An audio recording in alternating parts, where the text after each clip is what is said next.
5 आप देखिए 5 minus 2 complete 1/2 minus 3/4 plus 3 complete 1/2 minus 1 complete 1/4 करना चाहते हैं हम। तो कैसे करेंगे, 5 लिखेंगे ऐसे माइनस ब्रैकेट के अंदर 2 2 4 प्लस 1 5/2 हो जाएगा माइनस 3/4 हो जाएगा प्लस 3 2 6 प्लस 1 7/2 हो जाएगा माइनस 1 4 4 प्लस 1 5/4 हो जाएगा। अब क्या करेंगे, अब आपके पास ये हो जाएगा 5 माइनस इधर क्या कर दोगे 2 और 4 का एलसीएम कर दोगे, है ना। 2 और 4 का एलसीएम 4 आएगा। क्यों, क्योंकि 4 बड़ा है और वो 2 के टेबल में आता है ना।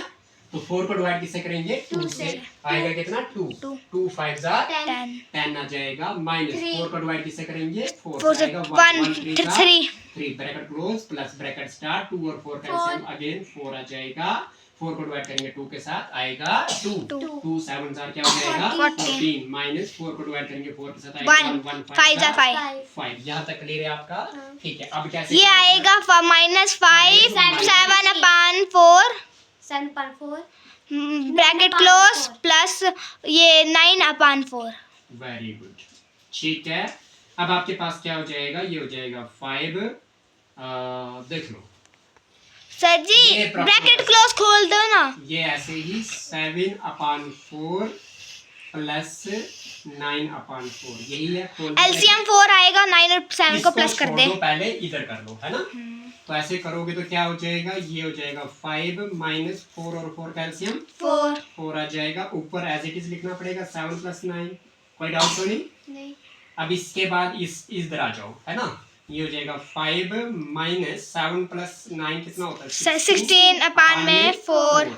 ये हो जाएगा आपके पास 4 4 जा 16। इसको 4 1 जार 4 4 4 जार 16। इधर बच गया आपके पास क्या 5 माइनस 4 अपान में 1 लिखने की जरूरत नहीं है, इक्वल टू में 1 आंसर है नहीं है। ये को कंप्लीट आरापांडी की फॉर्म में।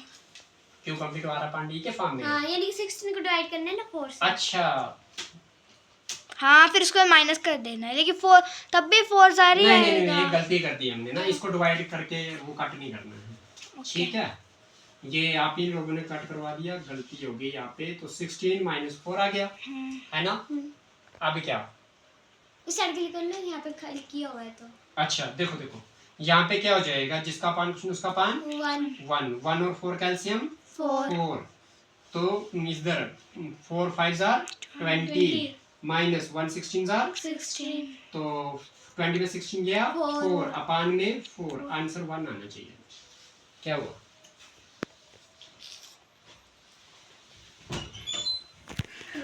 आपके पास यहाँ तक तो सही है आपका, ठीक है। यहाँ से कंफ्यूजन हो गई हमें, वो जल्दी जल्दी में आप पीछे से बोल रहे थे तो इधर से कंफ्यूज हो गए। क्या वो ये था बच्चों कि यहाँ पे 5 माइनस 7/4 आ जाएगा प्लस में 9/4 आ जाएगा। यहाँ तक कोई डाउट तो नहीं है। अब जिसका पान कुछ उसका पान 1। अब देखो यहाँ पे क्या हो जाएगा 1 4 और 4 का एलसीएम क्या जाएगा 4 आ जाएगा। 4 को डिवाइड करेंगे 1 के साथ क्या आएगा 4 4 5 जार क्या हो जाएगा 20 माइनस आ जाएगा 4 को डिवाइड 4 के साथ करेंगे 1 1 7 jar 7 plus 4 divided by 4 1 1 9 jar 9 क्या हो जाएगा आपके पास 20 में से 7 क्या कितना बचता है बच्चा 13 प्लस 9 करेंगे कितना हो जाता है 13 प्लस 9 आएगा 7 ये था 17 नहीं 17 नहीं आएगा 22 आ जाएगा। 22 अपान में क्या हो जाएगा 4। अब इसको आप 22/4 को यहाँ पे ला रहा हूँ मैं। हाँ। तो 22 को आप डिवाइड कर सकते हो 4 के साथ। तो 4 5 जार क्या हो जाएगा 20 बचे। ये हो जाएगा Q कंप्लीट R अपान D। तो किसके बराबर हो जाएगा? Q की वैल्यू क्या है 5, कंप्लीट R की वैल्यू क्या है 2, D की वैल्यू क्या है 4। ये 2 1 जार तो 2 जार तो 5 कंप्लीट 1/2 बी पार्ट पता चल गया। ये जल्दी नहीं करनी है, ये अलग नहीं करना है, ये इकट्ठा ही करना है, ठीक है जी। समझ आ गया आपको? अब इसको मैं रब कर लेता हूँ, ठीक है। चलिए आराम से बेटा। क्वेश्चन नंबर 23 बोलता क्या है which of the following numbers are in ascending order. किसमें बेटा? असेंडिंग ऑर्डर में पूछा है, ठीक है। असेंडिंग ऑर्डर में पूछा है था which of the following number are in ascending order. इनमें से कौन सा क्वेश्चन असेंडिंग ऑर्डर में है? मतलब आपको असेंडिंग ऑर्डर बताना है। क्या बताना बच्चों? ASCENDING ascending order. Ascending order बताओगे, सही है कि नहीं? देखो सर जी बी पार्ट, हैं? बी पार्ट लग रहा है मुझे। बी पार्ट नहीं सर जी, एक मिनट, नहीं सी है। असेंडिंग ऑर्डर ऑर्डर बना रहे हो? हाँ असेंडिंग ऑर्डर करके देना हमने। और हमारे पास है पहला क्या है 1/3, 3 दूसरा क्या हमारे पास है 1/3 और कामा 1/2 कामा 0.25। 0.25, ठीक है? नहीं सभी 0.25 छोटा है ना, वो पहले आना सुन चाहिए था। लीजिए, पूरी बात सुन लीजिए। देखिए 1/, सभी को पॉइंट में बदल दीजिए, अगर एक पॉइंट में सभी को बदल दीजिए तो 1/3 का मतलब क्या हो जाएगा कि 1 को डिवाइड करना मैंने 3 के साथ। छोटा है 0 पॉइंट लगा दोगे तब इधर 0 हो जाएगा, 3 3 9 हो जाएगा, बचेगा 1, फिर से पॉइंट का 0, फिर से 3 3 9 हो जाएगा, बचा 1, ऐसे ही चलेगा। हाँ ये कंटिन्यू चलता अच्छा, रहेगा। फिर उसके बाद आपके पास यानी कि ये 0.33 आ गया इसका, सही है? अब 1/2 की बात करता हूँ। 1/2 को बोलोगे आप 1 को डिवाइड करना आपने 2 के साथ, 0 लगा दोगे, पॉइंट लगा दोगे, इधर 10 हो जाएगा, 2 5 10 हो जाएगा, बचेगा 0, मतलब इधर आ गया आपके पास 0.5। अब आप बताओ मुझे, आपके पास था 1/3, 1/2 और 0.25, यही था। 1/3 की जगह पे आया 0.33, 1/2 की जगह पे आया 0.5 और 0.25, यही है। अब आपको असेंडिंग ऑर्डर में लिखना है, किसमें लिखना है? असेंडिंग ऑर्डर में लिखना है।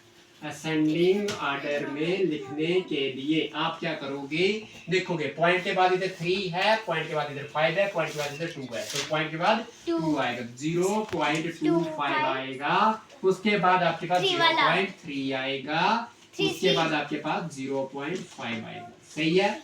इट मींस ये कि 0.25 पहले आएगा, 0.33 को 1/3 है, 0.25 का मतलब 1/2 है। C part. कौन सा पार्ट है? C part. और अभी आपको मैं बता दूं इसको आपने कैसे पहचानना है कि दूसरे सबसे पहले ट्रिक क्या है 0.25 आया ना, तो 0.25 वाला आपके पास 2 है, कितने? 2 बी और सी। तो आपके पास 1/2 ना, आपको एक बार चेक करना ही पड़ेगा इसको, पूरे क्वेश्चन को। समझ आ रही है? नहीं तो ऐसे नहीं चलेगा। तो अब पता चल गया। अगला क्वेश्चन क्या है, बात करते हैं आपके साथ। मुझे डस्टर दीजिए। क्वेश्चन नंबर 22 पढ़िए, कि जो भी है 24 क्या है बच्चों? 24 The sum of the fraction 4/3 कामा, मतलब प्लस लगा दो ना, 4/3 प्लस 5/9 प्लस इसी वाला आपने 6/18। क्वेश्चन नंबर 24 है कि आपको सम ऑफ फ्रैक्शन करना है। सम ऑफ फ्रैक्शन का मतलब क्या हो गया? 4 प्लस 3 प्लस करना है। मतलब सीधी सी बात है कि क्या है पहला 4 प्लस 3 प्लस क्या है 5/9 5/9 प्लस 6/18। हाँ जी 6/18। इस बार गलत नहीं करवाना, ठीक है? 6/18। तो ये सेम क्वेश्चन हमने शायद पीछे भी किया। हाँ सही था। किया? हाँ इसी टाइप का था सर जी। अच्छा देखो, तो कैसे करेंगे? 21 अब था। आपको पता है कि एलसीएम लेना पड़ेगा, तो 18 9 और 3 का एलसीएम क्या जाएगा? 18 आ जाएगा। 18 को डिवाइड किससे करना पड़ेगा? 3 से। क्या आ जाएगा आपके पास? 6 आ जाएगा। 6 को मल्टीप्लाई किससे करना पड़ेगा? 4 से। 6 4 कितना हो जाएगा? 24 प्लस में 18 को डिवाइड 9 से करेंगे, क्या आ जाएगा? 2 5 क्या हो जाएगा? 10 प्लस 18 डिवाइड बाय 18 करेंगे तो 1 6 आया। 6 ये किसके बराबर हो ये जाएगा? आया 10 प्लस, देखो 10 प्लस 24 कितना हो गया? 30। ये हो गया 24 प्लस 6 40 होता है। 40 कितना हो गया? 40 हो गया। अपान में क्या जाएगा? 18। क्या ऐसे आंसर है? ऐसे आंसर है 40/18 नहीं है ना? नहीं है तो इसको इस तरह से करते हैं। कैसे? 2 से। 2 जार 2 20 40 और 2 9 जार 18, तो 20/9। हाँ डी पार्ट। 19 नहीं है 9 है। 9 है। कौन सा पार्ट है? D for Dehradun. बताओ जी कब है? नहीं क्वेश्चन नंबर 25 हो। क्वेश्चन नंबर 25 क्या पूछता है? The product of two numbers is 5/4। सीधी सी बात, देखना इधर ध्यान देना। इसने बोला the product of two numbers is 5/4, मतलब इज का मतलब हो गया जी इक्वल टू, तो 5/4 मैंने इक्वल टू करके लिख लिया। अब फिर से रखो उधर। बोला इसने कि the product of two numbers is 5/4, if one number is 5/6 what is the other number, है ना? दूसरा नंबर निकाल दो ले। नंबरों को मल्टीप्लाई करके 5/4 आ रहा है, उसमें से एक नंबर जो है वो आपके पास कितना है? 5 रुको सर जी, एक नंबर है 5/6। 5/6 है। और दूसरा नंबर आपको निकालना है। जो नंबर आपने निकालना है उसको क्या मानोगे आप? x मानोगे। तो मतलब क्या कि आप 5/6 आ गया पहला नंबर, मल्टीप्लाई में दूसरा नंबर को रखोगे x इक्वल टू 5/4 आएगा आपके पास। ठीक है जी, तो नहीं हो गया, कंप्लीट कर दिया इन्होंने। हाँ जी, क्या हो जाएगा? अब देख रहे हो आप कि इक्वल टू के लेफ्ट साइड में 5 है, इक्वल टू के राइट साइड में 5 है। न्यूमरेटर में ये न्यूमरेटर का 5, न्यूमरेटर का 5 कैंसिल, 2 3 जार 2 2 जार, तो इधर बचा x 1 जार अपान में 3 इक्वल टू में 1/2। कोई डाउट तो नहीं है? अब क्या करोगे? x इज इक्वल टू में क्या हो जाएगा? 1/2। ये जो डिवाइड में 3 है ये मल्टीप्लाई में 3 बन जाएगा। x इज इक्वल टू में आपके पास 1 3 जार क्या होता है? अपान में 2। क्या ये आंसर है? हाँ। कौन सा पार्ट है? C part. C part. बताओ जी बच्चों, टफ है? नहीं। अगला क्वेश्चन आप पढ़ो, तब तक मैं रब करता हूँ। अगला क्वेश्चन, धीरे धीरे बोलो। Question number 26। क्या बेटा? Question number 26। अच्छा, क्वेश्चन नंबर 26 क्या पूछता है? बोलता है the correct arrangement of the fractional number in ascending order. Number क्या है? 17/25, 17/23, 17/19, 17/27। लिखवाना जरा। 17/25, 17 नोमिनेटर सेम ही है सभी का। 13, 17/19 एंड 17/27। 17/27 यही है। मुझे किसमें करना है? असेंडिंग ऑर्डर, है ना? यही बोला है। हाँ सर जी, हमने एक ट्रिक्स खाई थी हमें। ये ट्रिक क्या ट्रिक है बताओ जरा। एक मिनट सर जी, इसका मतलब है नोमिनेटर अगर नोमिनेटर सेम, ऐसी फ्रैक्शन में बस आ जाना 5 मिनट में हमने भी। ओके। अगर नोमिनेटर सेम हो, अगर जब आपके पास न्यूमरेटर क्या होगा? सेम, आपके पास और जो फ्रैक्शन बड़ी डिनोमिनेटर वाला होगा वही छोटी फ्रैक्शन होगा, और जो फ्रैक्शन छोटी डिनोमिनेटर वाला होगा वो बड़ा होगा। तो देखो, आपको असेंडिंग ऑर्डर जाना मतलब स्मॉल टू बिग जाना है। क्या जाना है? तो मतलब आएगा 17/27 पहला, फिर उसके पहले आएगा 17/27, 17/27, 17/25, 17/25, 17/19, 17/19, 17/13। 17/13। हाँ। देखो भला कौन सा पार्ट है आपके पास? B part.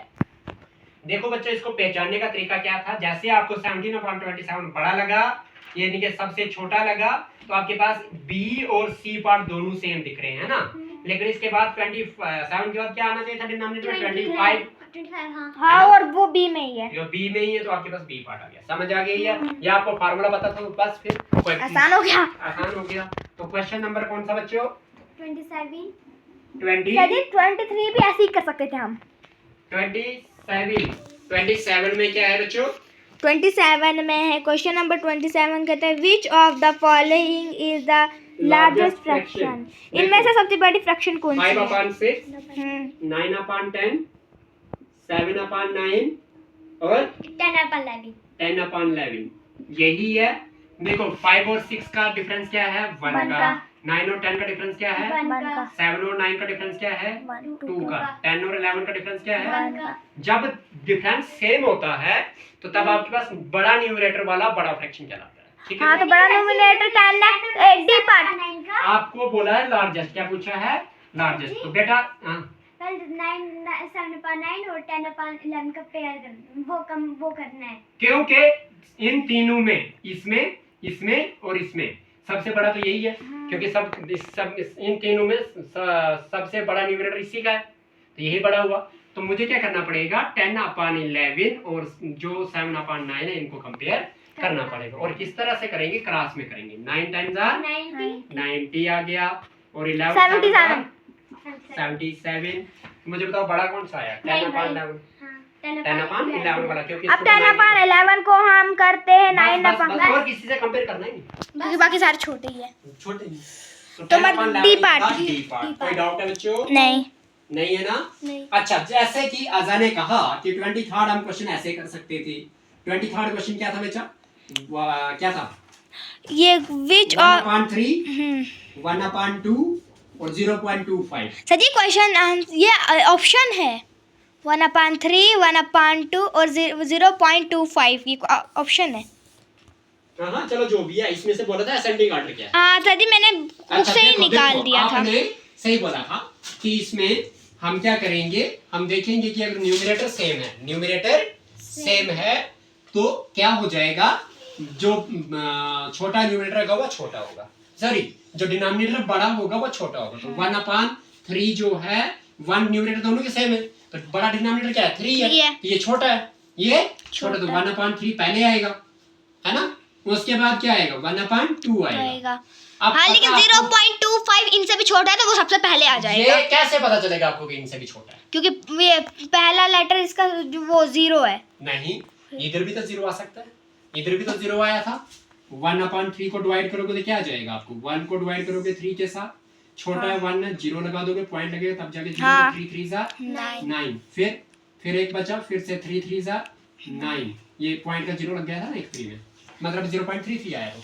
ठीक है, ऐसे कैसे पता चलेगा?